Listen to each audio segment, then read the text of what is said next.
Hello everyone, welcome to Spark of Classes. तो कैसे हो आप सब लोग और कैसी चल रही है आप सबकी कंपार्टमेंट एग्ज़ाम की तैयारी। आई होप आप सब बहुत अच्छे होंगे और आप लोग की तैयारी भी बहुत अच्छी चल रही होगी।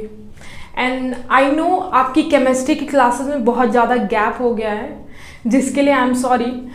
ड्यू टू सम रीजंस आपकी केमिस्ट्री क्लासेस नहीं हो पा रही थी, इसके लिए अगेन आई एम सॉरी।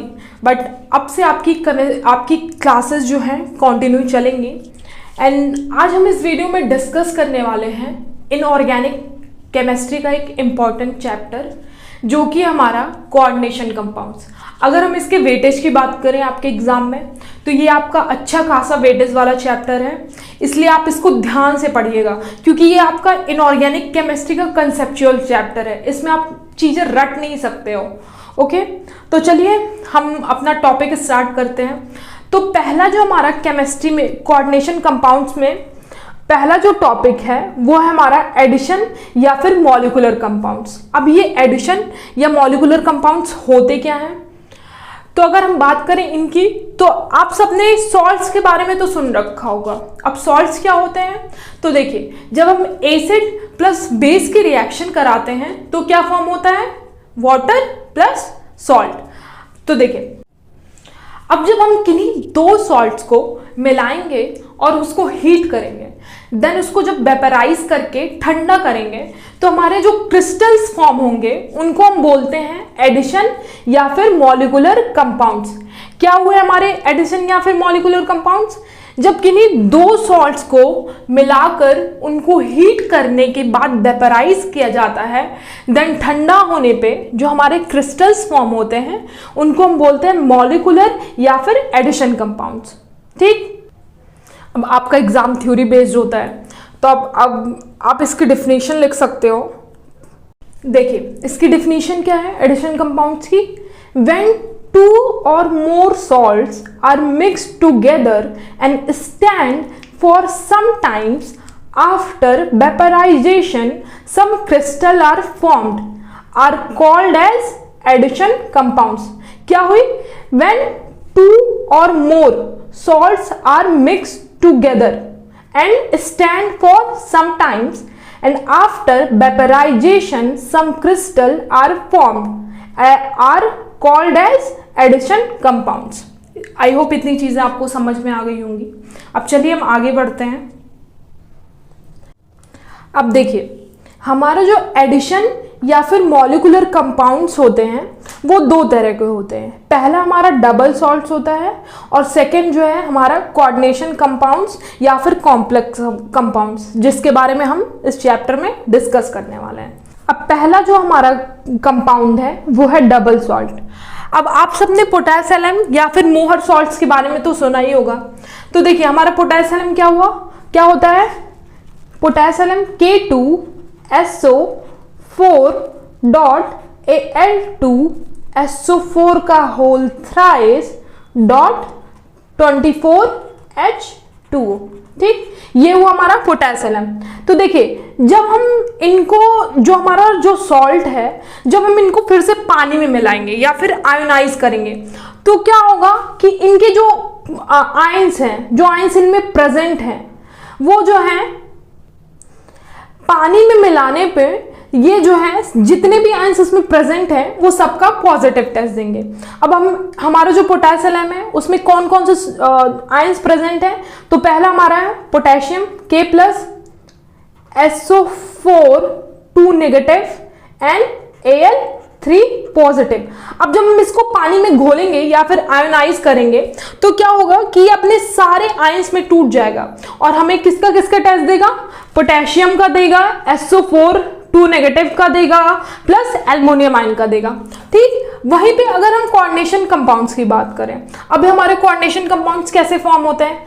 मान लिया हमने यहां पे लिया है KCN प्लस FeCN का होल ट्वाइस। अब जब हम इसको मिक्स करेंगे तो क्या फॉर्म होगा? K4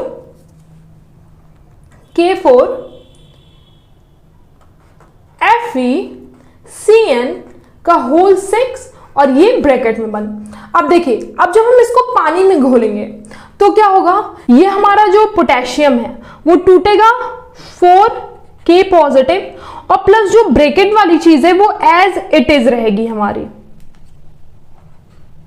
FeCN का होल 6 और इस पे 4 नेगेटिव चार्ज।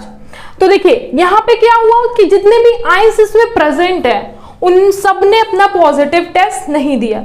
अब यही इन दोनों में अंतर होता है हमारा डबल सॉल्ट्स में और कोऑर्डिनेशन कंपाउंड्स में। उम्मीद करते हैं इतनी चीजें आपको समझ में आ गई होंगी। अब चलिए हम इन दोनों की डेफिनेशन लिख लेते हैं।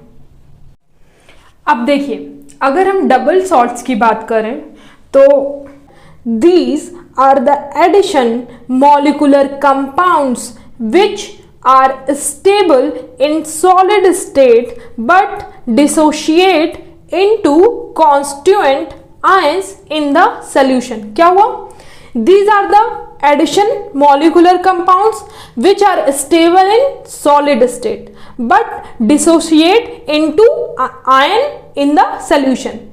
and example इसका हमारा मोहर सॉल्ट FeSO4 डॉट NH4 का whole twice SO4 dot 6H2O। अब सेकेंड है हमारा कोऑर्डिनेशन कंपाउंड। तो coordination compounds are those addition compounds which retain their identity in solid state as well as in dissolved state। अब देखिए इसमें क्या अंतर हुआ आपका डबल सॉल्ट से, कि इसमें जो आयंस की आइडेंटिटी होती है वो सॉलिड स्टेट में प्लस डिजॉल्व स्टेट में दोनों में बनी रहती है, लेकिन डबल सॉल्ट्स में आपका जब हम इसको पानी में डिजॉल्व करते हैं तो जो आयंस होते हैं वो अपनी आइडेंटिटी लूज कर देते हैं। ठीक, तो coordination compounds are those addition compounds which retain their identity in solid state as well as in dissolved state। और इसका एग्जाम्पल है हमारा K4FeCN6। आई होप इतनी चीजें आपको समझ में आ गई होंगी। अब देखिए जो हमारे कोऑर्डिनेशन कंपाउंड्स होते हैं उनमें जो एलिमेंट्स हमारे जो प्रेजेंट होते हैं या फिर आयंस, उनको हम अलग अलग टर्म्स देते हैं। ओके, तो चलिए हम उन टर्म्स को जान लेते हैं जिससे चीजें आपके लिए इजी हो जाएं। तो यहाँ पे उन टर्म्स को डिफाइन करने के लिए हमने एक एग्जांपल लिया है जो कि हमारा K4FeCN का होल 6 है। तो देखिए हमारा ये जो ब्रैकेट है उसके बाहर जो ये प्रेजेंट है इसको हम बोलते हैं हम counter ion. Counter ion, okay.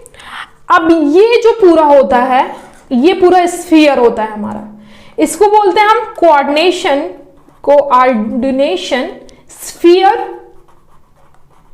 या फिर एंटिटी। ठीक, अब देखिए ये हो जाता है हमारा सेंट्रल मेटल एटम। अब ये जो हमारा सेंट्रल मेटल एटम होता है वो मोस्टली हमारे डी या फिर एफ ब्लॉक एलिमेंट्स होते हैं। ये जो मेटल्स होते हैं सेंट्रल मेटल एलिमेंट्स वो हमारे होते हैं डी या फिर F block elements. Okay, generally जो हम लेते हैं D and F block elements को लेते हैं। और ये होता है हमारा लिगैंड्स, और इसको बोलते हैं हम कोऑर्डिनेशन नंबर। चलिए फिर से हम आपको एक बार डिस्कस कर देते हैं ये सारी चीजें। पहला हमारा जो ब्रैकेट के बाहर है वो है हमारा काउंटर आयन, और इस पूरे ब्रैकेट को हम बोलते हैं कोऑर्डिनेशन स्फीयर या फिर एंटिटी। और ये होता है हमारा लिगैंड, और ये होता है हमारा सेंट्रल मेटल एटम जो कि हमारा जनरली डी या फिर एफ ब्लॉक एलिमेंट्स होते हैं। और ये जो होता है हमारा ये जो नंबर है उसको बोलते हैं हम कोऑर्डिनेशन नंबर। आई होप यहां तक चीजें आपको समझ में आ गई होंगी।